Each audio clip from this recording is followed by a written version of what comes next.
everyone, welcome back to our channel. We are North Carolina Living, and today we are at home in the Rural Gardens, and I have just a super fun summer project that I wanted to share with you. So during our plant hopping adventure yesterday, we picked up, I believe, 12 different Coleuses. Let me show you what I have.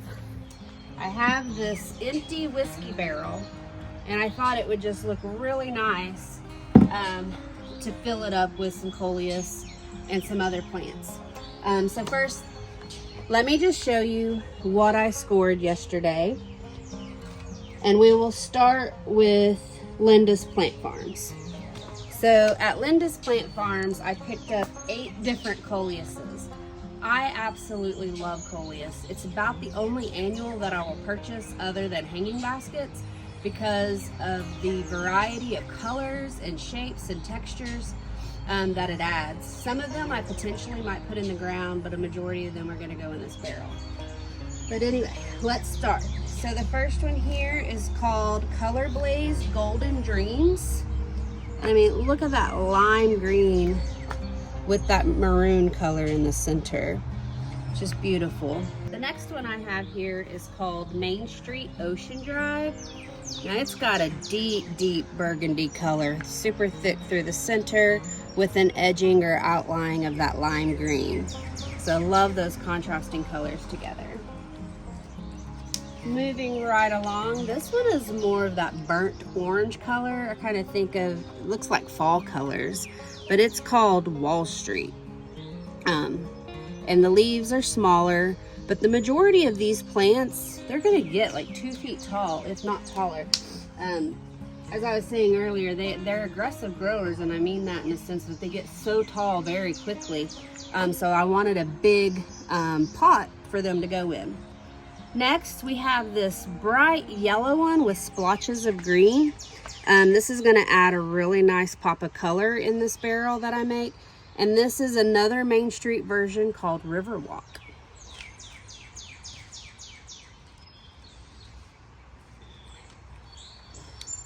This one, although very similar to the colors that I've had before, like it still looks different to me. It's got that kind of maroon burnt orangey color with that edging, but if you can see, every other leaf, the edging on it is slightly different, so that adds a different texture as well. And unfortunately, this one doesn't have a label, so I'm not real sure what the name of that one is. And this one's really pretty. So this is that deep purple with just a slight green edging on it. And this one is called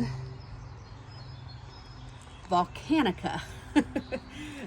They have some very unique names on these Coleuses, but and then, so apparently I love maroon and green, but this one has some really bright pinkish red color veining through the leaves, which is really cool. You've still got that bright green edging around it, and then some of those deep purples.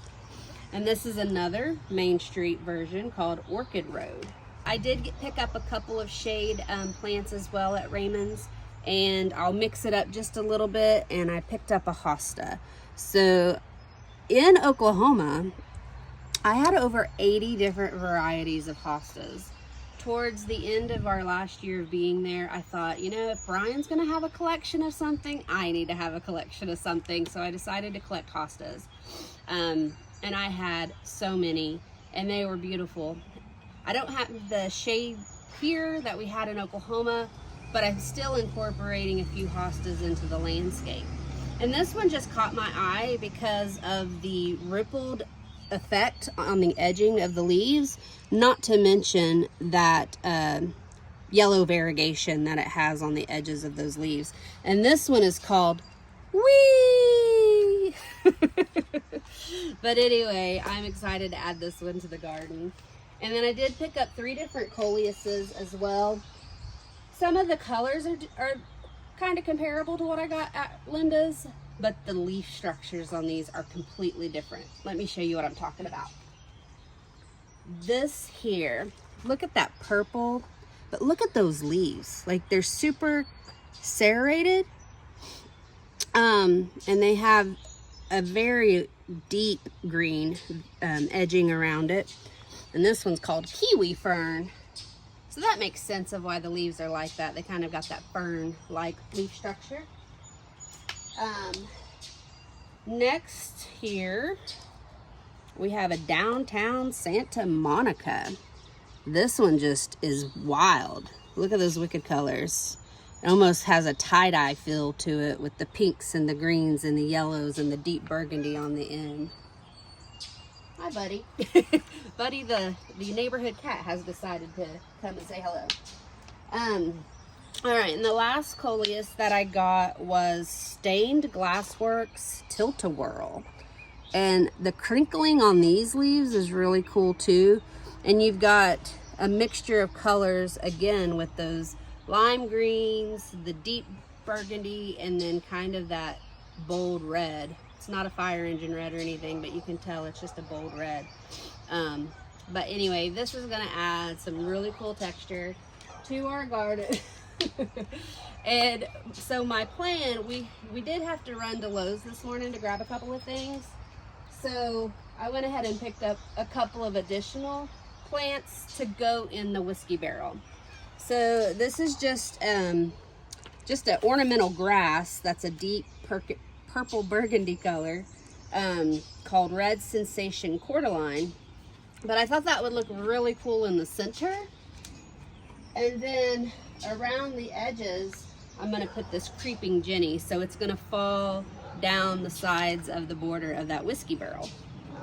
So with that in the center, these around the edges, and these beautiful Coleuses all around it, this is going to make a beautiful pot for our porch this summer. Oh my gosh, I completely forgot to mention the other cool thing that I got at Linda's. So if you've noticed in some of our videos, I love earrings. I generally have a different pair on every single time, and I grab earrings wherever I go. And Linda's had these super cute gardening earrings. So these are the mushrooms, but I also got these super cute yellow watering cans with flowers on them. And I absolutely adore them. But anyway, so not only did we pick up some plants, I got some cool jewelry as well. So I've been playing around with all the different Coleuses I have, and I think I have the ones I want to go into the pot. I am an ordinary person just that enjoys being outside in nature. I love beautifying our yard here, and it's something that Brian and I can just do together and enjoy. So let me show you the soil that I'm using and the plants that I decided to go ahead and add to this whiskey barrel. So last year when we were putting our raised beds together, I had a pallet of the Stay Green Moisture Max potting mix delivered, and I still have like 4 or 5 bags, and this was a half bag. So I decided, you know, I don't need to go buy any potting mix. I have some here, let's utilize it. So what's cool about this Moisture Max mix is that it already has fertilizer in it as well. It has some peat moss, and then it also has these perlite beads that contains or maintains the moisture after you water it. So it slowly releases moisture into the soil so that you don't have to water as often. I believe I have picked out the Coleuses that I want for this particular project. I think those are amazing colors together. Now Lowe's did have a green variety of this grass, and that might have been a better option because of all the deep dark colors. But I think with the creeping Jenny that we have here, the beautiful spots of color that are in this Coleus, and then the bright, vibrant yellow and burgundy or burnt orange that's on this one, and then as well as the red and green veins on that it all just blends very nicely together. All right, so to make this a little easier on myself, I went ahead and firmly pressed each of those plants where I wanted them to go in this whiskey barrel. It just kind of helps you, one, remember where you're putting them. I've got them out on the edge. That's also a nice reminder of where I wanted to place it. I'm gonna have to dig a little bit, but that's okay. That's the fun part of playing in the dirt. But this one, I was able to get a little further in. So as you can see, once I take this out, it's gonna fit nicely right back in that hole. And it just makes your job a little easier, right? So we're gonna work smarter, not harder. But anyway, let's get to putting these plants in this pot. All right, how much fun was that? We got to get in the dirt and play around with some beautiful plants and put it in an arrangement that felt good to me. That's what's amazing about, you know, creating your own planters and your own pots for the spring and summer. You get to choose what you want, the colors you like, and the, you know, direction you want to go with it. So as I was showing you as we went along, I did the creeping jennies kind of on the edges. These will eventually just drape down this whiskey barrel, and these Coleuses are going to grow. One slight concern that I have, and this is a trial and error, this ornamental grass is supposed to get 3 foot tall, but I know how vigorous these Coleuses can get. So there is a slight chance that the Coleuses will take over and be higher than that ornamental grass, but I will not be disappointed because these Coleuses are absolutely stunning the bigger they get. And once those flowers shoot off, hummingbirds love it, bees love it, it's perfect. And I think this is where its home is gonna be. And I mean, now that I've went with these dark, deep burgundy colors, it is gonna contrast so well with this yellow cascade that we have on our porch in this beautiful red and cream color pot. These colors look so well together, and as they continue to grow throughout the season, it's just gonna get more and more beautiful. Thank you so much for joining me today here in the Rural Gardens while I played in the dirt and planted some plants. We really appreciate all the viewers. There has been a ton of recent activity on our channel. We are so close to 1,000 subscribers, and it would just make my heart smile if we could get to 1,000 subscribers. So if you're enjoying what you're seeing here in the Rural Gardens, the Western North Carolina Adventures, please go and subscribe, and do not forget to turn on those notifications so that you're notified each and every time we send out a new video. But until next time, peace out.